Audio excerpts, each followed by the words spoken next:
पंजाब के बाद अब हरियाणा नशे के कारोबार की सबसे बड़ी मंडी बनता जा रहा है। इसका सबसे ताज़ा उदाहरण है करनाल और यमुनानगर।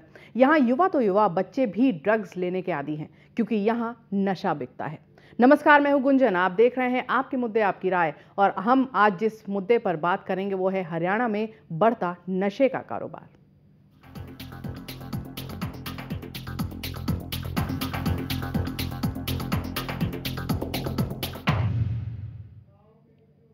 ये बात बिल्कुल सही है कि हरियाणा के कई इलाके ड्रग्स की चपेट में हैं, यानी कि इसमें करनाल और यमुनानगर हिट लिस्ट पर हैं। पंजाब में पहले नशा होता था, लेकिन अब हरियाणा तक भी ये बात आ गई है और यमुनानगर और करनाल के इलाकों में। एक करनाल से हमारे पास रिपोर्ट आई है कमल मिड्ढा की, पहले आपको वो दिखाते हैं। ये करनाल की वो जगह है जहां नशेबाज खुलेआम नशा करने आते हैं और कोई कुछ कहने वाला नहीं होता। लेकिन इसी में से एक युवक है जो नशे की इस खौफनाक जगह को हमारे रिपोर्टर को दिखाता है और कहता है कि नशे के इस पूरे कारोबार में पुलिस की मिली भगत होती है, इसलिए पुलिस यहाँ कभी छापा नहीं मारती, जबकि पुलिस की वैन बाहर ही खड़ी होती है। सर, करनाल पुलिस इसलिए नहीं पकड़ती, उनके पास मंथलियां पहुंचती है सर, जिसमें ये नहीं है कि भी छोटे मोटे चाहे एसपी हो चाहे डीएसपी हो, इनके बिना कोई काम नहीं हो सकता सर। करनाल के अंदर एरिया नोटोरियस एरिया है और यहाँ पे कई शिकायतें आई हैं कि यहाँ से ड्रग एडिक्ट्स भी काफ़ी हैं और इसमें बिकती भी है यहाँ पे। और इसमें अगर किसी पुलिस वाले की कोई भी जरा से भी इन्वॉल्वमेंट पाई जाएगी तो इमीडिएट उसके खिलाफ एफआईआर हो। दरअसल युवकों में नशे की लत कोई नई बात नहीं है, लेकिन पुलिस की इस अनदेखी पर सवालिया निशान जरूर खड़े हो गए हैं। ऐसे में सवाल है कि नशेबाजों पर नकेल कौन कसेगा। करनाल से कमल मिड्ढा, खबरें अभी तक। तो आपने देखा कि करनाल में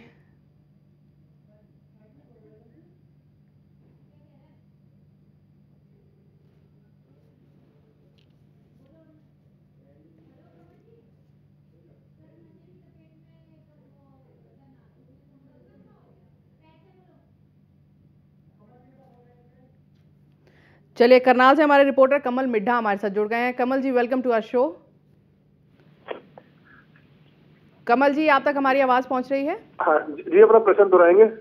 जी कमल जी, हम पूछना चाहते हैं कि हमने अभी देखा करनाल से जो आपने स्टोरी भेजी है कि वहां पे 12 साल के बच्चे भी ड्रग्स ले रहे हैं। क्या माहौल है, किस तरह शुरू हुआ ये सब? जी बिल्कुल, अगर बात करें जहाँ करनाल में पहले अमूमन जो है इस तरह का नशा जो है देखने को नहीं मिलता था, लेकिन अगर अब की बात करें तो 12 से 15 साल के बच्चे जो है खुलेआम जो है ड्रग्स देखते हुए नजर आते हैं। अगर बात करें तो पुलिस सब कुछ जानते हुए भी जो है नजरअंदाज कर रही है। और अगर आज की बात करें युवा, करनाल का तकरीबन 50% युवा जो है वो नशे की तरफ गिरता हुआ नजर आ रहा है, लेकिन पुलिस प्रशासन और जो जिला प्रशासन है वो सब कुछ जानते हुए भी जो है आंखें मूंदे बैठा है। ऐसा क्यों है कमल मिड्ढा कि पुलिस प्रशासन सब कुछ जानता है लेकिन तब भी आंखें मूंदे हुए? कहीं कोई मिली भगत है क्या? इससे बिल्कुल साफ तौर पर अगर बात करें तो हमने इन नशा करने वाले युवकों से बातचीत की तो उन्होंने साफ तौर पर कहा कि पुलिस जो है यहाँ पर आती है, लेकिन जो है उन्हें जो है पकड़ा नहीं जाता। वहीं जो नशा कर रहे कुछ युवकों से हमारी जब बात हुई तब उनकी पहचान छुपाने को लेकर तो उन्होंने सारी बात जो है बता दी कि किस तरह से जो है पुलिस का ये पूरा जो रैकेट है और जो नशा करने वाले जो सौदागर है करनाल में मिली भगत करके ही जो है इस तरह का नशे का कारोबार जो है करनाल में खूब फल फूल रहा है। लेकिन अगर बात करें तो सरकार जहाँ एक तरफ जो है दावा करती है कि आज के युवा को जो है नशे से दूर रखा जाएगा, नशा पंजाब के बाद जो है हरियाणा अगर बात करें तो करनाल में जो है नशा दिन पर दिन जो है बढ़ता ही नजर आ रहा है। जी कमल, विक्टिम ने ये बताया, जो नशा करते हैं उन्होंने ये बताया कि भाई पुलिस की मिली भगत है। किस तरह की मिली भगत है? ये अपना हिस्सा अलग लेते हैं या क्या करते हैं ये?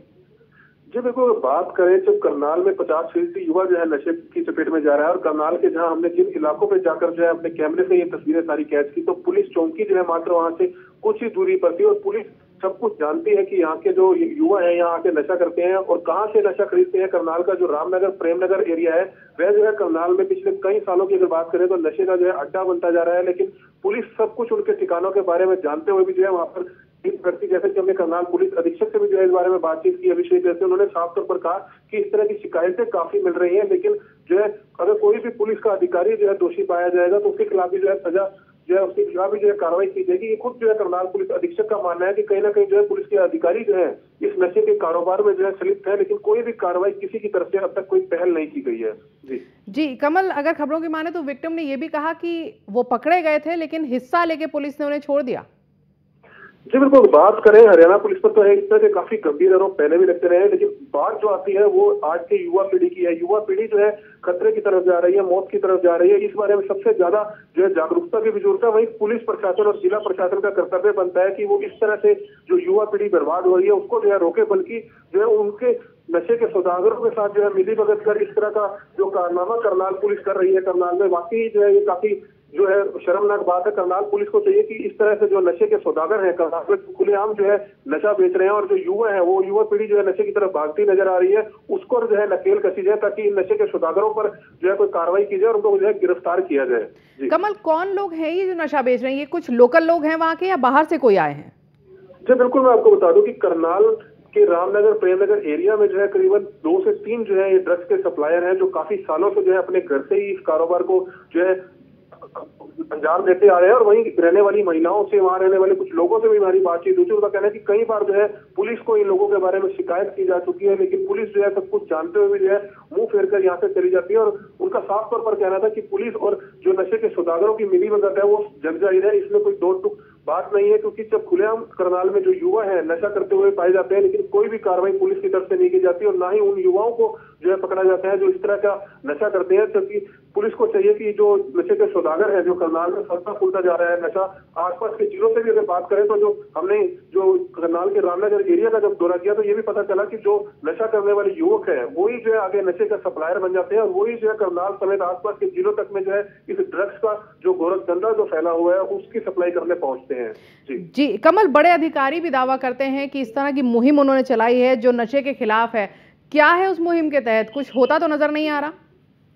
जी बिल्कुल, अगर बात करें जहाँ करनाल पुलिस अधीक्षक खुद मानते हैं कि कोई ना कोई पुलिस का अधिकारी जो है इसमें मिले हुए हैं लेकिन कोई कार्रवाई नहीं की जाती, तो निश्चित तौर पर करनाल पुलिस के लिए जो काफी शर्मनाक वाक्य होगा कि करनाल का जो युवा है तकरीबन अगर बात करें तो 40 से 50% युवा जो है इस गंदे नशे की ओर जो है काफी तेजी से खिंचता हुआ जा रहा है, काफी तेजी से जो है बढ़ता हुआ नजर आ रहा है। लेकिन करनाल पुलिस सब कुछ जानते हुए जो है इस बारे में जो है कोई कार्रवाई नहीं कर रही है। करनाल का रामनगर, प्रेमनगर और सदर बाजार एरिया ऐसा है जहाँ पे जो तकरीबन बात करें हर चौथे और पांचवें घर में जो है एक युवा इस नशे के गंदे दलदल में जो है पूरी तरह से धंसता हुआ नजर आ रहा है। उनके माँ बाप जो है काफी परेशान है और लेकिन पुलिस को शिकायतें देने के बावजूद भी जो है कोई कार्रवाई नहीं हो रही, तो निश्चित तौर पर काफी गंभीर सवाल उठते हैं कि करनाल पुलिस सब कुछ जानते हुए भी कोई कार्रवाई क्यों कुछ नहीं करती।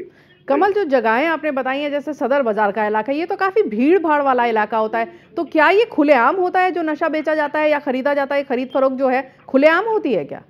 जी बिल्कुल, मैं आपको बताना चाहूंगा जब हमने वहां का खुद दौरा किया तो हमें भी अगर बात करें तो करनाल के रामनगर और सदर बाजार एरिया का दौरा किया, जो नशे के सौदागर थे उन्होंने भी जो है कहना कि हमें थ्रेट करने की कोशिश की, लेकिन हमने जो है इस सच को जो है आम जनता तक जो है अपने चैनल के माध्यम से दिखाना था कि करनाल में किस तरह से जो नशे का कारोबार है वो फंसता हुआ नजर आ रहा है और युवा पीढ़ी जो है वो नशे की तरफ खिंचती नजर आ रही है। करनाल के भीड़भाड़ इलाके में जो है ये घर है। करनाल रामनगर पुलिस चौकी के बिल्कुल नजदीक जो है जो नशे के सौदागर है वो घर से इस गोरख धंधे को जो है बखूबी से अंजाम दे रहे हैं, लेकिन पुलिस सब कुछ जानते हुए भी जो है इस बारे में कोई कार्रवाई नहीं करती। जो निश्चित ही अगर बात करें तो करनाल पुलिस को चाहिए कि एक स्पेशल टीम का गठन किया जाए जो पूरे करनाल में जहां जहां नशे के सौदागर हैं, जो ड्रग डीलर हैं, उनको जो है गिरफ्तार किया जाए ताकि जो नशे की जो युवा पीढ़ी है जो नशे की तरफ काफी तेजी से बढ़ती जा रही है उसको कहीं ना कहीं रोका जा सकता है। कमल, कौन सी ड्रग्स बिकती हैं वहां पर?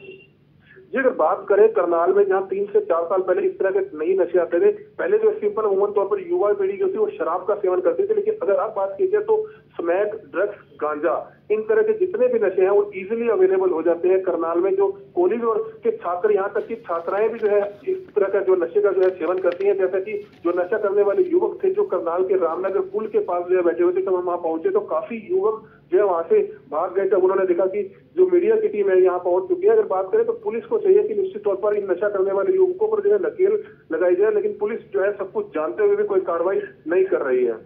जी कमल, बहुत बहुत धन्यवाद इस जानकारी के लिए। तो हम आपको बता दें कि आज हम बात कर रहे हैं मुद्दे आपकी राय में करनाल में और यमुनानगर में यानी हरियाणा के कुछ हिस्सों में जो गोरख धंधा चल रहा है, नशे का जो कारोबार चल रहा है वो बहुत बहुत ज़्यादा देखने को मिल रहा है।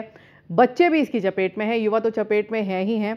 इस विषय पर हम बात कर रहे हैं, लगातार आपके साथ बने रहेंगे। ब्रेक के बाद हमारे साथ 2 गेस्ट जुड़ेंगे, पूर्व एडीजीपी रेशम सिंह जी और clinical psychologist doctor Brahmdeep Sandhu. यहाँ पर एक छोटा सा ब्रेक लेंगे, जल्द लौटेंगे।